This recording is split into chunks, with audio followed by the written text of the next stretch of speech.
सबको मैं अपनी तरफ से अस्सलाम वालेकुम कहना चाहता हूँ। यहाँ पे कोई ऐसे आदमी हैं जो पीएम मोदी से डरते हैं? जरा हाथ उठाइए।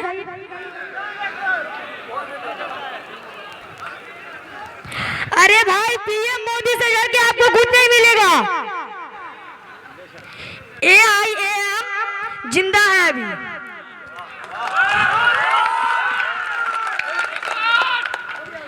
अख्तरुल ईमान को आप सभी जानते होंगे, वो बहुत बड़े आदमी हैं, वो सबके दिल पे राज करते हैं। आप सभी को पता होगा कि जंगल का एक शेर वो राजा होता है। तो जब कोई बच्चा माँ के पेट से पैदा होता है तो उसी वक्त उसको पता चलता है कि जंगल का राजा शेर है? नहीं। तो उसी तरह सबके दिल में ये खौफ होना चाहिए कि अख्तरुल ईमान अभी जिंदा है। किसी को डरने की जरूरत नहीं है, अख्तरुल ईमान अभी जिंदा है। और अल्लाह ने उस उम्मीद को सरजमीने किशनगंज में उतार दिया कि इतनी बड़ी आफत सुबह से बारिश होने के बाद ही ये लोगों की जमात नहीं, ये सरों का समंदर इस बात की गवाही है कि आपके दिलों में अख्तरुल ईमान साहब और बैरिस्टर असदुद्दीन अवैसी साहब के लिए बेइंतहा मोहब्बत और प्यार है। खुदारा इस मोहब्बत और प्यार को बनाए रखने का काम कीजिए। क्या आप अख्तरुल ईमान साहब के साथ हैं? क्या आप असदुद्दीन अवैसी साहब के साथ हैं?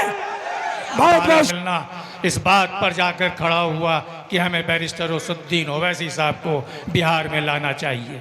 ये करीब करीब 12-13 साल पहले की बात है।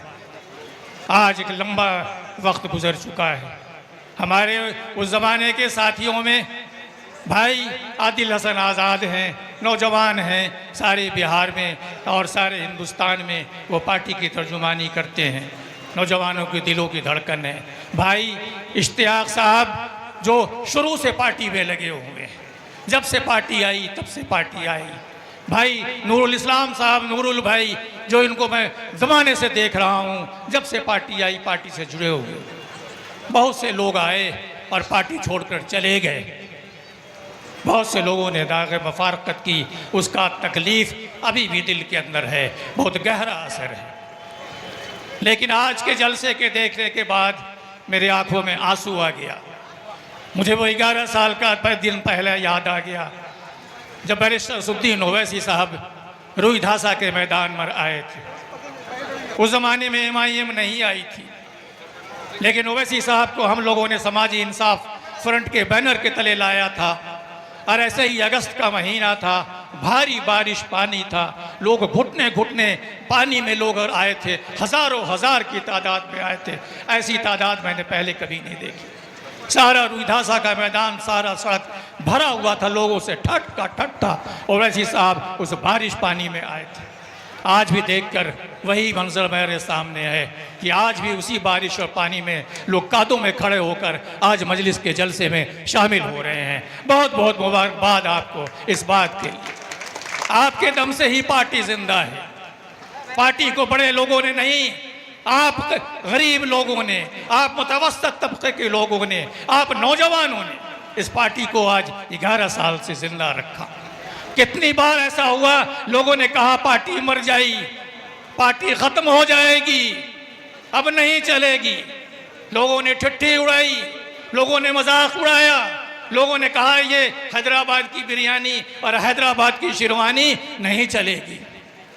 लेकिन अल्लाह का शुक्र है कि पार्टी न सिर्फ चली बल्कि पार्टी दौड़ी भी, और आपकी मोहब्बत के जरिए चली, आपके सपोर्ट के जरिए चली। पार्टी ने एक एक नहीं बल्कि 6 MLA जितवाए, और ये 6 MLA जितवाने में सबसे बड़ा योगदान, सबसे बड़ा कंट्रीब्यूशन आपका है। आपके बगैर पार्टी नहीं चल सकती। और जब गद्दारों ने पार्टी छोड़ी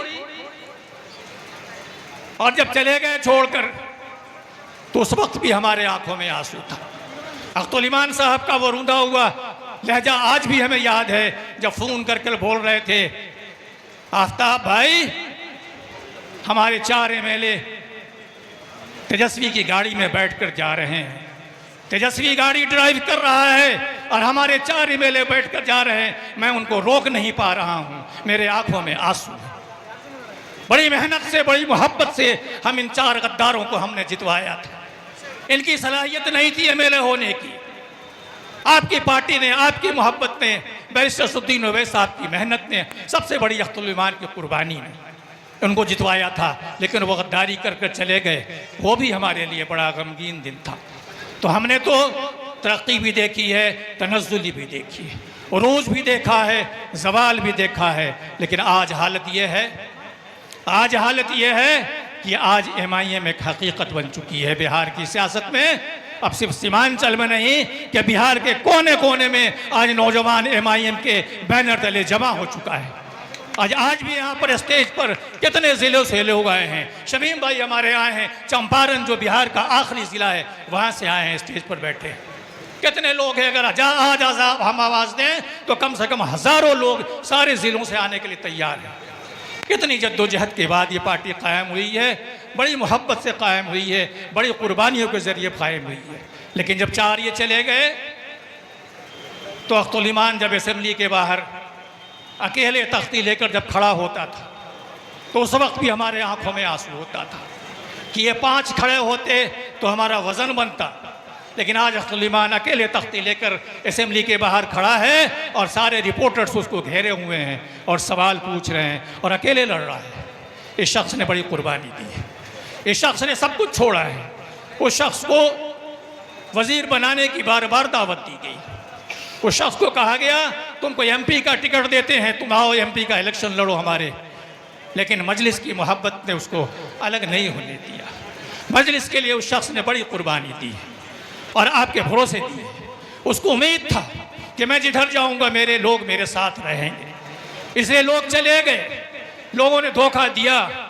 लेकिन अख्तुल ईमान अपना जहां खड़ा था वहीं खड़ा है और जो सपोर्ट और जो इत्तेहाद जो साथ थी लोगों के, आज उससे बहुत ज़्यादा है।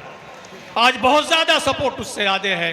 तो अख्तुल ईमान कमज़ोर नहीं हुआ, अख्तुल ईमान मजबूत हुआ है। पार्टी कमज़ोर नहीं हुई है, पार्टी मजबूत हुई है। लेकिन उसके बावजूद हम गए गठबंधन लोगों के पास।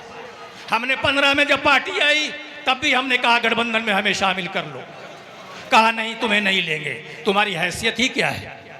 फिर 20 का इलेक्शन हुआ, हमने कहा गठबंधन में शामिल कर लो। तुम इतनी छोटी छोटी पार्टियों को 2% 3% वालों को शामिल कर सकते हो, हमारे पास तो 18% का वोट है। नहीं, आपको शामिल नहीं कर सकते। 20 में भी शामिल नहीं किया। इस बार भी जब ये बात आई और कहा गया कि नहीं MIM वाले तो सीधे नहीं आते, बात नहीं करते, तो हम लोगों ने ख़त लिखा, हम लोगों ने चिट्ठी लिखा लालू जी के नाम पर और तेजस्वी के नाम पर, कांग्रेस के अध्यक्ष के नाम पर, माले के जिम्मेदार के नाम से, सारी पार्टियों के लोगों को हमने नाम लिखा, गठबंधन के लोगों को, और कहा हमें शामिल कर लीजिए। और उसमें हमने क्या रखा डिमांड कि हमारे 6 MLA पिछली बार जीते थे, हमें 6 ही सीट दे दो। क्यों 6 सीट? हमारे बहुत से लोग नाराज़ हुए कि आपने इतना कम डिमांड क्यों रखा, हमारी पार्टी तो बहुत मजबूत है, आप 6 सीटों का आपने डिमांड क्यों रखा।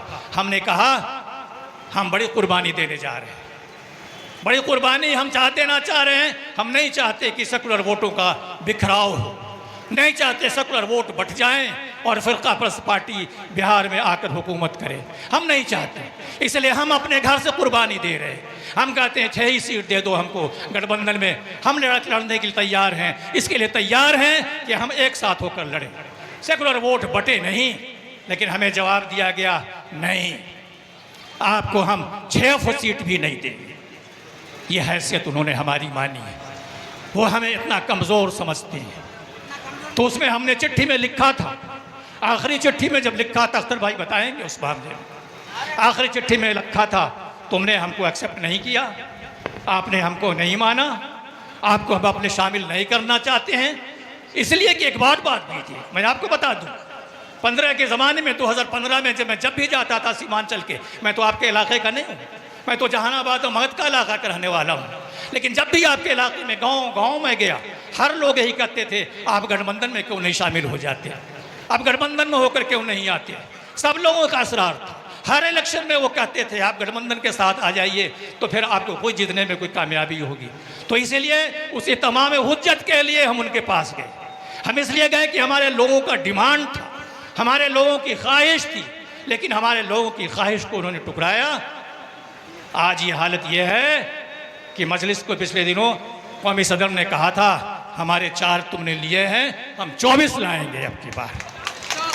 तुम हमारी ताकत का अंदाज़ा नहीं है तुम्हें।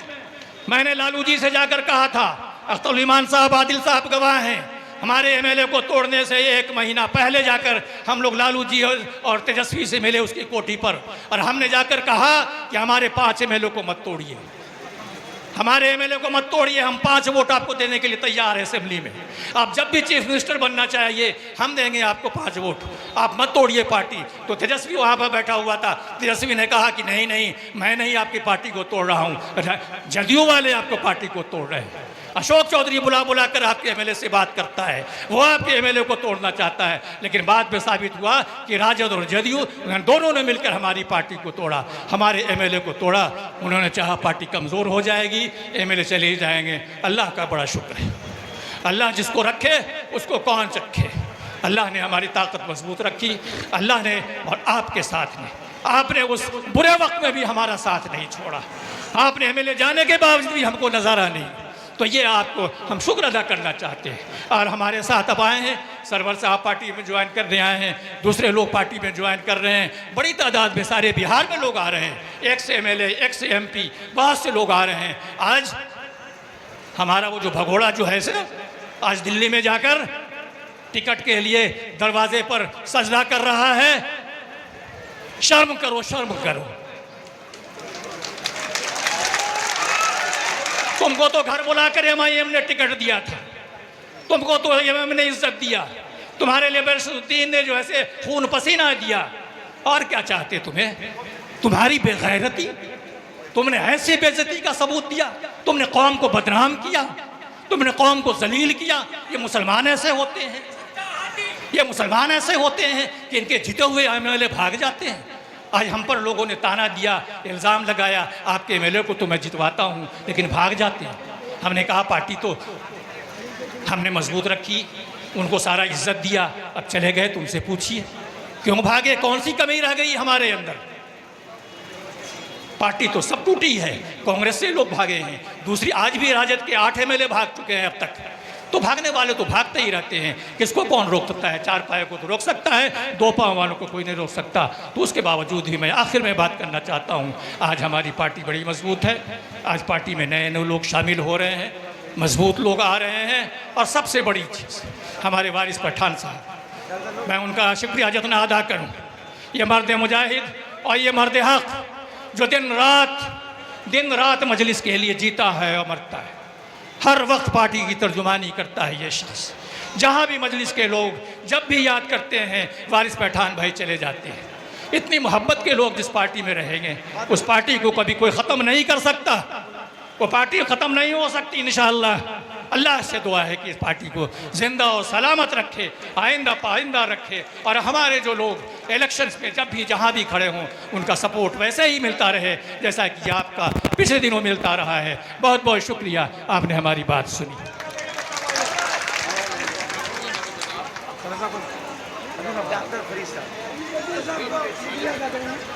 डॉक्टर फरीद साहब सिर्फ शुक्रिया अदा कीजिए, वक्त की कमी है। अस्सलाम वालेकुम, मैं दिघल बैंक प्रखंड अध्यक्ष एमआईएम शेरशाहबादी बिरादरी से हूँ, और तमाम शेरशाहबादी बिरादरी आज अख्तरुल ईमान साहब के साथ हैं। उनके साथ सब मिलजुल करके हम लोग इलेक्शन लड़ेंगे। हम लोगों को जो बांटने का साजिश पीके ने रचाया है, वो कह रहा है शेरशाहबादी को टिकट नहीं देता। तो इससे पहले 6 महीना पहले ही अख्तरुल ईमान की तरफ से हमको संदेश हुआ था कि आप जाइए ठाकुरगंज में, जो उस टाइप का प्रत्याशी बनने लायक है शेरशाहबादी में, उसको प्रमोट कीजिए। तो हमने वही इकरामुल मुखिया के पास अपना पैसा से गाड़ी लेकर के एक शिष्ट मंडल हम लोग का शेरशाहबादी का, मौलाना अफजल हुसैन, हाजी ताहिर हुसैन, सबको भेजा था कि तुम सिर्फ पार्टी को छोड़ करके हमारा एमआईएम ज्वाइन कर लो कल हम लोग तुम्हारे लिए लड़ेंगे, तुम्हारे टिकट के लिए लड़ेंगे, लेकिन उन्होंने इनकार किया। और आज किस मुंह से वो कह रहा है कि शेरशाहबादी को टिकट नहीं देता है। शेरशाहबादी में जब उस टाइप का आदमी होगा तो इंशाल्लाह टिकट भी मिलेगा। अब इसी बात से हम अपना बात को खत्म करते हैं। अस्सलाम वालेकुम। बहुत बहुत शुक्रिया। तुम्हारी आवाज दबेगी नहीं और ऊपर उठेगी। मैं आम आदमी पार्टी की जिला महिला अध्यक्ष थी और इस लोकसभा इलेक्शन के लिए मैं प्रत्याशी भी थी 2014 में। 2014 में MIM का तो परचम नहीं लहराया था। हमें अफसोस है कि हमारे सुरजापुरी भाइयों में कुछ लोग ऐसे हैं जो कहते हैं B टीम C टीम, लेकिन वो ये नहीं जानते हैं कि 2014 से पहले हम थे क्या यहाँ पे? नहीं थे। जब हमारे ऊपर जुल्म होगा, हमें नमाज पढ़ते मारा जाएगा, हमारी हर आइडेंटिटी छीनी जाएगी, हमने किया क्या है? हम सब्र और कनायत के साथ जी रहे हैं, फिर भी हमें जीने नहीं दिया जा रहा है। तो हमें इस जुल्म के खिलाफ आवाज उठाना ही होगा। मैं पैर भीगा हुआ, मैं मैनेजर साहब की वाइफ हूँ और अल्ता स्टेट की बेटी, दशहरा स्टेट की नतनी हूँ। मैं घर से बाहर नहीं निकली, लेकिन मैं आज वक्त के तकाजा को देखते हुए मैं बाहर निकली। क्यों? क्योंकि आम आदमी पार्टी में केजरीवाल जी ने वो किया जो देखकर मुझे लगा कि अपना पार्टी अपना वोट। ओखला में सारे ओखला के लोगों के वोट से उन्होंने जीता और जब जरूरत पड़ी मुसलमानों को तो उन्होंने पानी डाला। मैं उस दिन उनकी पार्टी को छोड़कर अपने चुपचाप बैठी रही और जब MIM पार्टी यहाँ आई, हमारे अख्तर इमान साहब भाई वो बहुत इस इलाके को दान दिए हैं। लोग उनके बारे में बहुत कुछ बोलते हैं, लेकिन हम लोगों को इस बात की कोई परवाह नहीं होनी चाहिए। वो तो अल्लाह के राह पर यकीन है। आज जो हम लोग जागे हैं, ये हमारे जुल्म के खिलाफ आवाज है। और इस्लाम में कहा गया है जुल्म सहना गुनाह है, जुल्म करना भी गुनाह है। ये दोनों ही है। मोदी जी ने मुझसे पूछा, आप लोग इतने सब लोग एक लोग जुट रहे हैं, बता तेरी रजा क्या है? मैंने कहा जिंदगी को जिंदगी से क्या चाहिए? कुछ नहीं, जिंदगी को जिंदगी से सुकून चाहिए। बता तेरी रजा क्या है? जिंदगी ने जिंदगी से कहा, बता तेरी रजा क्या है? जिंदगी ने जिंदगी से कहा, रजा की तो अब कोई जरूरत ही नहीं, जिंदगी को जिंदगी से सुकून चाहिए। आपने हमारे सुकून को छीना है।